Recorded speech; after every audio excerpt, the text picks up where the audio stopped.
It's an ambitious plan to circle the entire city of Louisville with new parkland. It's the largest parks project right now in the United States. The 21st Century Parks organization has just launched a new website so you can see how the project is progressing and offer your tips and insight as well. Take a look. There's a new tool to connect you to information about The Fork, the Floyd's Fork Creek project. The Fork will be made up of more than 3,000 acres of land. It is the most ambitious parks project in Louisville since Frederick Law Olmsted Sr.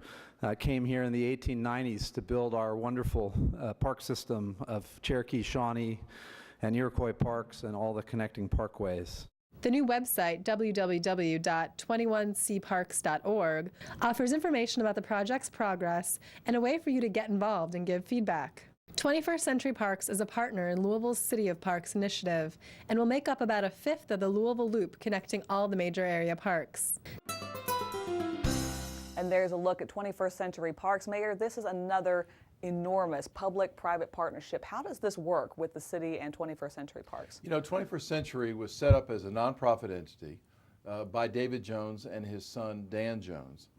They began focusing on really leaving a green legacy for generations to come. Much like 100 years ago, Frederick Law Olmsted's firm was brought into this community by the civic leaders and the mayor to lay out the parks and the parkways that we now have enjoyed for 100 years. Shawnee Park, Iroquois Park, Cherokee Park, Eastern Parkway, Southern Parkway, Southwestern, Northwestern, etc.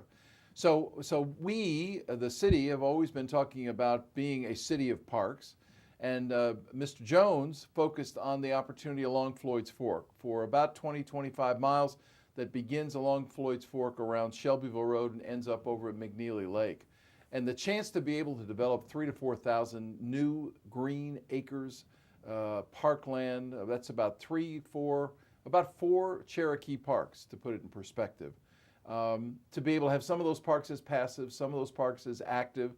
So you might have one of them might be like a Seneca Park with walking trails and tennis courts and softball fields, and others could be very passive indeed.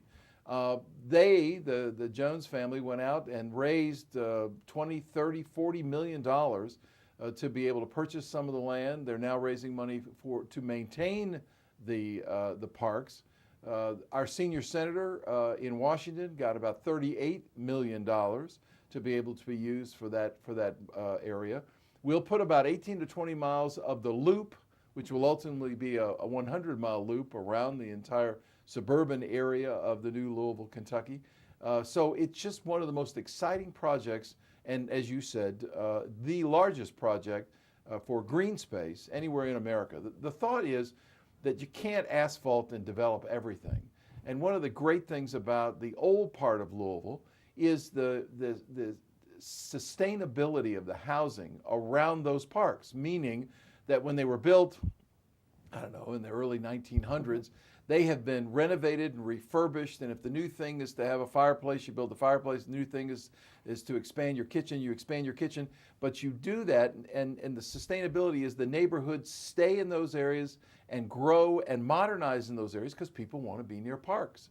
Whereas the hope out in the suburban area is that if we can control this green space and have all this open area for people to enjoy, that the same kind of development as it comes forward will be sustainable over generations. But first and foremost, we want to make sure that the green space is there for our great-great-great-grandchildren, and that's the kind of legacy that the City of Parks and the 21st Century part, which, as I said, is about 27 miles, give or take, from Shelbyville Road to McNeely Lake along Floyd's Fork. All right, Mayor, this is going to be a long-term project, but one that certainly leaves a legacy for the city. You can visit the new website and offer your thoughts about what you think those parks should look like by going to 21cparks.org. Stay with us in just a moment. We'll answer some of your questions to the mayor.